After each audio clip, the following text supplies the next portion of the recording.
वज़ीर-ए-आज़म नरेंद्र मोदी ने गोवा में इंडिया एनर्जी वीक 2024 का किया इफ्तिताह। कहा कि भारत दुनिया के लिए तवानाई की जरूरतों को पूरा करने की सिमत में बढ़ा रहा है आगे। वज़ीर-ए-आज़म ने कहा कि हमारा 2070 तक सिफर कार्बन इखराज का है हदफ।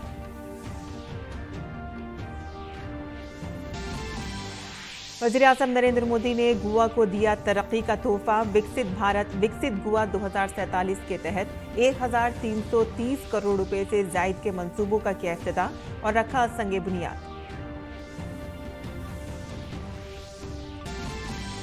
मध्य प्रदेश के हरदा में पटाखा फैक्ट्री में धमाके से लगी शदीद आग, कई अफराद की मौत, 59 जख्मी। रियासती हुकूमत ने महलूकीन के अहले खाना को 4-4 लाख रुपए की इक़्तिसादी इमदाद का किया ऐलान।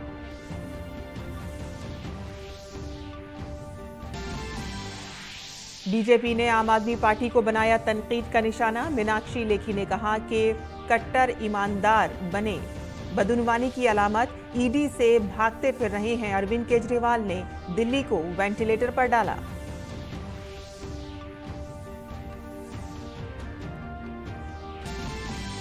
और दिल्ली पुलिस को मिली बड़ी कामयाबी। रेलवे स्टेशन से जम्मू कश्मीर के दहशतगर्द रियाज अहमद को किया गया गिरफ्तार। रियाज पर पाकिस्तान में बैठे दहशतगर्दों से असलहा का मुतालबा और दहशतगर्दाना साजिश करने का है इल्जाम। आदाब नाज़रीन, खबरनामे में आपका इस्तकबाल है। मैं हूं साइमा खान। अब खबरें तफसील से। वज़ीर-ए-आज़म नरेंद्र मोदी ने गोवा में एक अवामी तकरीब में 1330 करोड़ रुपए से ज्यादा के प्रोजेक्टों का इफ्तिताह और संगे बुनियाद रखा। उन्होंने national institute of technology Goa के मुस्तकिल कैंपस का इफ्तिताह किया। उन्होंने नेशनल वाटर स्पोर्ट इंस्टीट्यूट के नए कैंपस का इफ्तिताह किया। इंस्टीट्यूट 28 खुसूसी कवरेजेस का आगाज करेगा, जिसका मकसद अवाम और मुसल्लह अफवाज दोनों के लिए वाटर स्पोर्ट्स और वाटर रेस्क्यू सरगर्मियों को फरोग देना है। वज़ीर-ए-आज़म नरेंद्र मोदी ने जनूबी गोवा में टीडीपी 100 मरबूत वेस्ट मैनेजमेंट सहूलियात का भी इफ्तिताह किया। ये साइंसी टेक्नोलॉजी के साथ टीडीपी 60 गीले फुजले और टीडीपी 40 खुश्क फुजले के बंदोबस्त के लिए डिजाइन किया गया है। वज़ीर-ए-आज़म ने सयाहती सरगर्मियों के साथ साथ पणजी और रीस मैगोस को जोड़ने वाले मुसाफिर रोपवे का संगे बुनियाद रखा। उन्होंने जनूबी गोवा में 100 MLD वाटर ट्रीटमेंट प्लांट की तामीर का भी संगे बुनियाद रखा। के विकास के लिए 1300 करोड़ रुपए की योजनाओं का लोकार्पण और शिलान्यास हुआ है। शिक्षा, स्वास्थ्य और पर्यटन से जुड़ी ये परियोजनाएं गोवा के विकास को और रफ्तार देगी। आज यहां नेशनल इंस्टीट्यूट ऑफ टेक्नोलॉजी और national institute of water sports के कैंपस का उद्घाटन हुआ है। इससे यहां पढ़ने और पढ़ाने वालों की सुविधा और बढ़ेगी। उन्होंने प्रधानमंत्री रोजगार मेले के तहत मुख्तलिफ महकमों में 1930 नई सरकारी भर्तियों को तकर्रुरी के अहकाम दिए और मुख्तलिफ फलाही स्कीमों के इस्तेफादा कुनंदगान को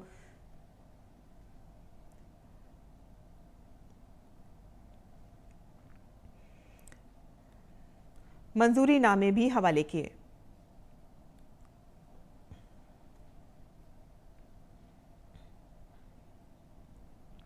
वज़ीर-ए-आज़म नरेंद्र मोदी ने गरीबों तक सरकारी स्कीमों की 100% फराहमी को हकीकी समाजी इंसाफ करार दिया। उन्होंने कहा कि जब सैराबी आती है तो मुआशरे से तफरीक खत्म हो जाती है।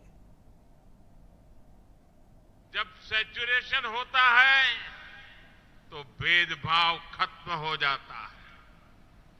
जब सैचुरेशन होता है तो हर लाभार्थी तक पूरा लाभ पहुंचता है।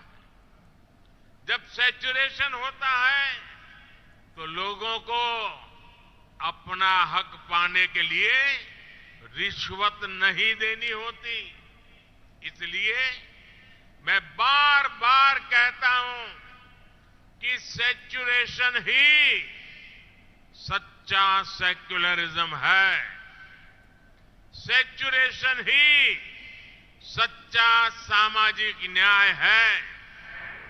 यही सेचुरेशन गोवा को, देश को मोदी की गारंटी है। वज़ीर-ए-आज़म नरेंद्र मोदी ने आज गोवा में इंडिया एनर्जी वीक 2024 का इफ्तिताह किया। वज़ीर-ए-आज़म की तवज्जो तवानाई की ज़रूरियात में खुद इन्हिसारी के हुसूल पर मरकूज हैं। इस सिमत में गोवा में आज से 9 फरवरी तक इंडिया एनर्जी वीक का इनेकाद किया जा रहा है। ये मुल्क में तवानाई की वाहिद नुमाइश और कॉन्फ्रेंस है जो पूरी एनर्जी वैल्यू चेन को एक प्लेटफॉर्म फराहम करती है और भारत के तवानाई की मुंतकली के अहदाफ के लिए एक बुनियादी जरिए के तौर पर काम करेगी। इंडिया एनर्जी वीक का बुनियादी मकसद स्टार्टअप्स की हौसला अफजाई करना और उन्हें एनर्जी वैल्यू चेन में जम करना है। इस तकरीब में कई ममालिक के तवानाई के वुज़रा समेत इस शोबे से वाबस्ता 35,000 से ज़ायद अफराद शिरकत कर रहे हैं। तकरीब में 900 से ज़्यादा नुमाइश कुनंदगान अपनी नुमाइशों के साथ शिरकत कर रहे हैं और इसमें 6 ममालिक कनाडा, जर्मनी, नीदरलैंड, रूस, ब्रितानिया और अमेरिका के लिए पवेलियन हैं।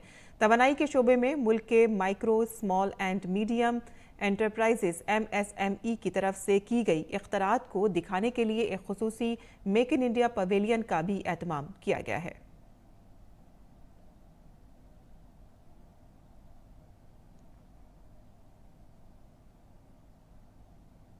इस मौके पर वज़ीर-ए-आज़म ने अपने खिताब में कहा कि भारत तवानाई की खपत के मामले से दुनिया का तीसरा सबसे बड़ा मुल्क है। भारत में मौजूदा दौर में यौमिया 19 मिलियन बैरल का मुतालबा है, लेकिन 2045 तक दोगुना हो सकता है। भारत अपनी तवानाई की पैदावारी सलाहियतों में मुसलसल इजाफा कर रहा है और बायो ईंधन को फरोग दे रहा है। पिछले कुछ वर्षों में भारत में बायोफ्यूल्स का एडॉप्शन तेजी से बढ़ा है। 10 साल पहले हमारे यहां पेट्रोल में इथेनॉल की ब्लेंडिंग 1.5% के आसपास थी। 2023 में ये 12% से अधिक हो गई है। इससे लगभग 42 million metric ton carbon emission घटा है। हम 2025 तक पेट्रोल में 20% इथेनॉल ब्लेंडिंग करने के लक्ष्य पर काम कर रहे हैं। आप में से कई लोग जानते होंगे, पिछले इंडिया एनर्जी वीक के दौरान ही भारत ने 80 से ज्यादा रिटेल आउटलेट्स पर 20% इथेनॉल ब्लेंडिंग की शुरुआत की थी। अब हम देश के 9,000 आउटलेट पर यही काम कर रहे हैं। वज़ीर-ए-आज़म ने कहा कि भारत 2070 तक खालिस सिफर इखराज के हदफ की तरफ बढ़ा है, जबकि कार्बन के इखराज के मामले में भारत दुनिया में चौथे नंबर पर है। वज़ीर-ए-आज़म ने हर एक पर जोर दिया है कि वो खुशहाल मुस्तकबिल और महफूज माहौल के लिए अपना हिस्सा डालें।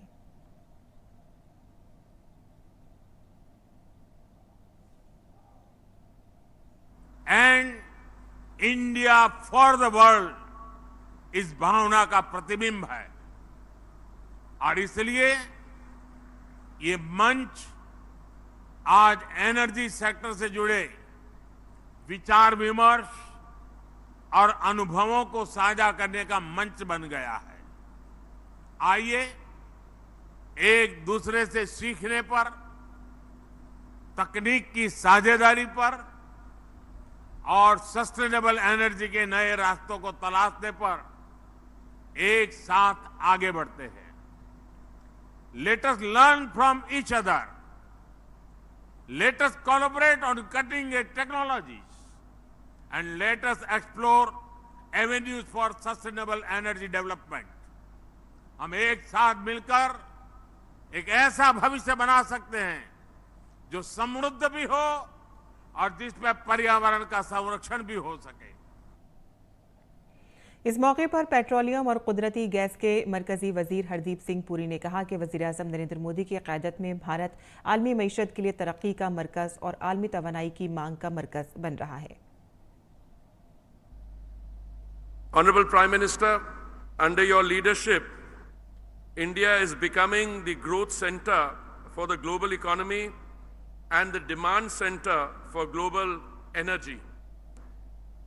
Reflecting this position, in just 2 years, the India Energy Week has become a prominent date on the global energy calendar. Seeing the turbulence in the last 2 years, India, through its market processes and otherwise, has sought to play the role of a unifier in the global energy market. We need to come together and join hands in defining an energy agenda which is inclusive, market-driven and climate-sensitive.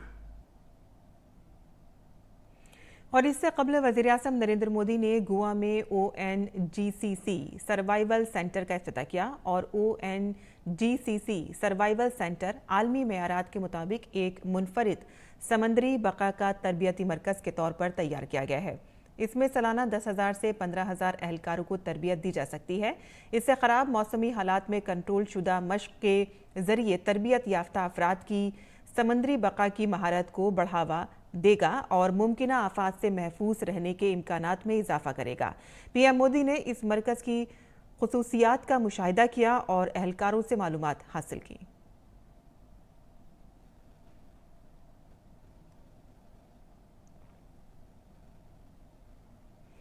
और आगे बढ़ते हैं, जहां मध्य प्रदेश के हरदा शहर में आज एक बड़ा हादसा हो गया। हरदा में एक पटाखा फैक्ट्री में शदीद आग लगने से 6 अफराद की मौत हो गई और तकरीबन 60 अफराद जख्मी हो गए हैं। जख्मियों में से मुतअद्दिद की हालत नाजुक है। फैक्ट्री में कई लोगों के फंसे होने का भी खदशा है। धमाके की आवाज़ इतनी शदीद थी कि शहर में दूर दूर से मकानों और दुकानों में लगे शीशे टूट गए। सरकारी हुकूमत और एहलकार जाए हादसे पर पहुंचकर राहत बचाव के काम में मसरूफ़ हैं। जख्मियों को इलाज के लिए अस्पताल पहुंचाया जा रहा है। जख्मियों को हरदा से भोपाल और इंदौर ले जाने के लिए ग्रीन कॉरिडोर बनाया गया है और रियासती इंतज़ामिया ने हादसे की रोकथाम के लिए आफात बंदोबस्त के लिए कमेटी तश्कील दी गई है। महलूकीन के अहल खाना को 4 लाख रुपए की इक़्तिसादी इमदाद का ऐलान किया गया है। मध्य प्रदेश के वज़ीर आला डॉक्टर मोहन यादव ने कहा है कि हादसे में ज़ख्मी अफराद को फौरी इलाज फराहम करना हमारी अव्वलीन तरजीह है। इस घटना की जानकारी आते ही हमने तुरंत अपने प्रशासन को एक्टिव करते हुए जो हो सकता वो सब करने के लिए लगभग 50 से ज़्यादा एम्बुलेंस हमने रवाना कर दी है। इसमें घायलों को तुरंत नज़दीक के हॉस्पिटल में इसकी सुविधा मिले, बर्न यूनिट चालू हो जाए, इसलिए इंदौर, भोपाल, होशंगाबाद सभी दुर्बर्न यूनिट और डॉक्टरों की टीम तैनात कर दी। हमने घोषणा की है कि जो भी घायल होगा उसका इलाज पूरा मुफ्त किया जाएगा। जिनके घर में ये घटना घटी है या जिनकी मृत्यु हुई है उनको परिवार को लगभग 4 लाख रुपए प्रति परिवार उसमें देने की हमने घोषणा की है।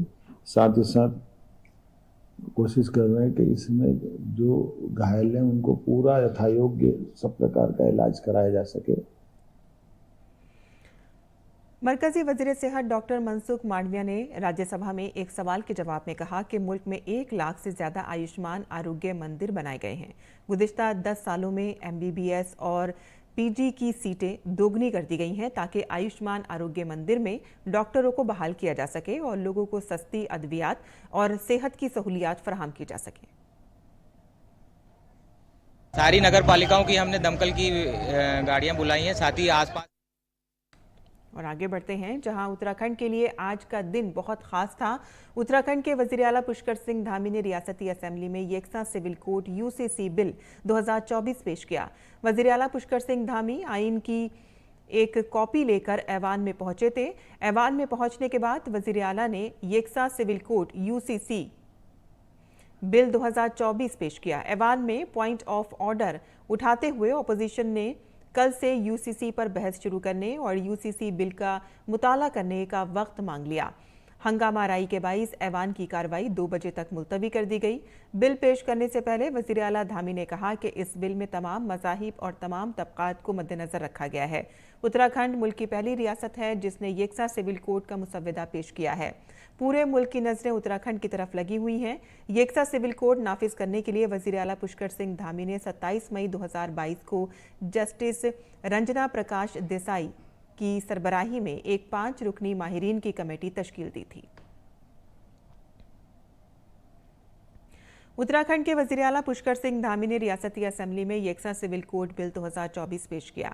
इस पर दूरदर्शन के नुमाइंदे शैलेंद्र मिश्रा से बात करते हुए उत्तराखंड के साबिक वज़ीर आला तीरथ सिंह रावत ने खुशी का इजहार किया और वज़ीर आला पुष्कर सिंह धामी को मुबारकबाद दी। बीजेपी के वरिष्ठ नेता और सांसद तीरथ सिंह रावत हमारे साथ हैं। सर, उत्तराखंड में समान नागरिक संहिता को लेकर विधेयक पेश हुआ। देखिए, आज इस बात की खुशी है कि उत्तराखंड पहला राज्य होगा जो कि यूसीसी बिल को विधानसभा के अंदर पास होगा। 3 दिन पहले कमेटी ने रखा था। कमेटी ने पूरा सभी समुदायों से लेकर पूरे उत्तराखंड से सभी जिलों से एक पूछते हुए और बातचीत करते हुए और ड्राफ्ट तैयार किया। और मैं कह सकता हूँ देश हित में, राष्ट्र हित में ये यूसीसी बिल जो आ रहा है। विपक्ष साथ देता दिखाई नहीं दे रहा है। कांग्रेस पार्टी चुप है। तमाम जो एनडी गठबंधन के सहयोगी हैं वो भी स्वागत नहीं कर रहे हैं, सवाल उठा रहे हैं। उत्तराखंड में कोई दिक्कत आने वाली नहीं है। और दूसरा विषय मेरा है कि जो इस प्रकार की बातें कर रहे हैं वो राजनीतिक बात कर रहे हैं, वो हल्की बात कर रहे हैं। लोगों ने भ्रमित करने का भी काम कर रहे हैं कि साहब धर्म आड़े आएगा, पूजा पद्धति पे आपका आड़े आएगी। ये कहीं उसमें उल्लेख नहीं है। आप अपने धर्म के अनुसार, आप अपनी पूजा पद्धति के अनुसार अपना पूजा पाठ कर सकते हैं। मोदी जी का जो विजन है सबका साथ सबका विकास, तो जब ये बात होती है तो क्यों नहीं फिर सबके लिए एक जैसा कानून होना चाहिए। उत्तराखंड में जो समान नागरिक संहिता को लेकर बिल आया है उस पर बात कर रहे थे कैमरामैन एसपी दुबे के साथ शैलेंद्र मिश्र, डीडी न्यूज, दिल्ली।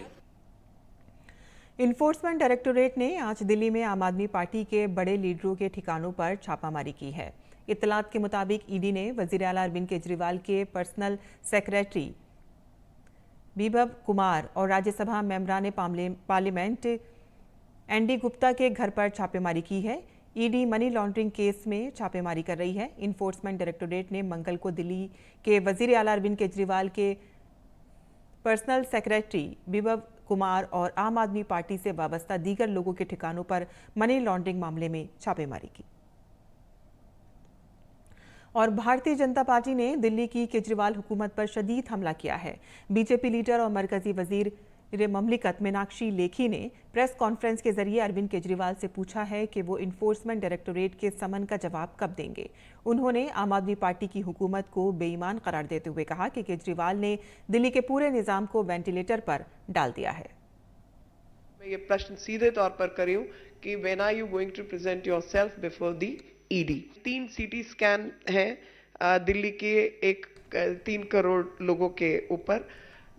स्कूलों के अंदर टीचर्स नहीं है, अस्पतालों में डॉक्टर्स नहीं है, बेड्स यहां पर नहीं है।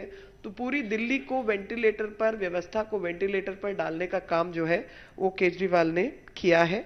और जो लोग वायदा करके आए थे कि हम सबसे ज्यादा ईमानदार, कट्टर ईमानदारी का वायदा करने वाले लोगों ने आज कट्टर बेईमान लोग कौन होते हैं उसको परिभाषित कर दिया है।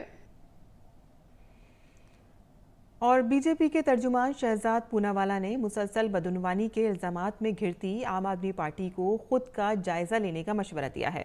आम आदमी पार्टी को तनकीद का निशाना बनाते हुए बीजेपी के तर्जुमान ने कहा कि आप लीडर आतिशी की तरफ से बीजेपी पर लगाए गए इल्जामात बेबुनियाद हैं। और बिहार के नायब वजीर आला सम्राट चौधरी ने आज पटना में महकमा खजाना का चार्ज संभाल लिया है। चार्ज संभालने के बाद उन्होंने कहा कि हमारी हुकूमत का मकसद गरीबों की फलाह व बहबूद है और हमने 94 लाख नौकरियां फराहम करने का हदफ रखा है। अंग्रेजी किताब फेदर फूल्स एंड फार्ट्स के मुसन्निफ सौमी राय और डॉक्टर थंग यम हिंदुस्तानी देवी ने national gallery of modern art नई दिल्ली में स्कूल के तलबा से बातचीत की। ये किताब भारतीय कदीम फ़न और सकाफ़त की मुख्तलिफ शक्लों पर मबनी है, जिसमें मुसन्निफ ने तस्वीरों का खूब इस्तेमाल किया है। मरकजी वजीर मीनाक्षी लेखी ने खुद किताब का एक बाब पढ़कर सुनाया। उन्होंने कहा कि ये किताब भारत की कदीम अक़दार को आने वाली नस्ल तक पहुँचाने की एक मजबूत कोशिश है। मैं ये प्रश्न सीधे तौर पर कर रही हूं कि when are you going to present yourself before the ED. 3 CT scan है दिल्ली के 3 करोड़ लोगों के ऊपर। स्कूलों के अंदर टीचर्स नहीं है, अस्पतालों में डॉक्टर्स नहीं है, बेड्स यहाँ पर नहीं है, तो पूरी दिल्ली को वेंटिलेटर पर, व्यवस्था को वेंटिलेटर पर डालने का काम जो है वो केजरीवाल ने किया। आगे बढ़ते हैं, जहां ग्लोबल रेटिंग S&P ने 2024 में एशियाई मईशतों में इंतखाब और खुद मुख्तार दर्जेबंदी के मसाइल पर एक रिपोर्ट तैयार की है। रिपोर्ट में S&P ग्लोबल का कहना है कि आम इंतखाबात के बाद अगर अगली हुकूमत मुल्क के करंट अकाउंट खसारे में इजाफा किए बगैर बड़े बुनियादी ढांचे के मंसूबों में पैसा लगाए और मालियाती खसारे को बहुत कम रखे तो भारत की खुद मुख्तार दर्जाबंदी मजबूत हो सकती है। S&P का कहना है कि भारत पर हमारी खुद मुख्तार दर्जाबंदी इस वक्त औसत से ऊपर चल रही है, इक़्तिसादी तरक्की और बैरूनी रियाजी पर मुनहसर होगी। अगली हुकूमत की कामयाबी का इन्हिसार करंट अकाउंट खसारे को कंट्रोल में रखते हुए इंफ्रास्ट्रक्चर के बड़े मंसूबों में सरमायाकारी पर होगा। भारत में आम इंतखाबात इस साल अप्रैल में हो सकते हैं। S&P ग्लोबल ने रिपोर्ट में कहा है कि भारतीय जनता पार्टी की ज़ेर क़यादत कौमी जमहूरी इत्तेहाद की एक दहाई की हुक्मरानी के बाद अगर हुक्मरान इत्तेहाद तब्दील होता है तो पॉलिसी में गैर यकीनी की सूरत हाल पैदा हो सकती है। और गैर मुल्की खबरों में अमेरिकी वज़ीर ख़ारजा एंटनी ब्लिंकन के मग़रबी एशिया के दौरे से ग़ज़ा में जंगबंदी की उम्मीदों में इजाफा हुआ है। अपने दौरे के दौरान ब्लिंकन ने रियाज़ में सऊदी अरब के वली अहद शहज़ादा मोहम्मद बिन सलमान से मुलाकात की और ग़ज़ा में इंसानी ज़रूरियात के मसले से निमटने की अहमियत पर जोर दिया। फ़िलिस्तीनियों को उम्मीद है कि ब्लिंकन के दौरे से ग़ज़ा में जंगबंदी की राह हमवार होगी। ऐसी सूरत हाल में ग़ज़ा का रफ़ा पनाह गुज़ी इलाका इजरायली फ़ौज की कार्रवाई से बच जाएगा। दोनों रहनुमाओं के दरमियान मुलाकात के बारे में मालूमात देते हुए महकमा खारजा के तर्जुमान मैथ्यू मुलर ने कहा कि बहराए अहमर में कशीदगी को कम करने की फौरी ज़रूरत पर भी दोनों रहनुमाओं के दरमियान बातचीत हुई। ब्लिंकन 8 फरवरी तक सऊदी अरब, मिस्र, कतर, इजराइल और मगरबी किनारे का दौरा करेंगे। 7 अक्टूबर को इजराइल पर हमास के हमले के बाद खित्ते का ये उनका 5वां दौरा है।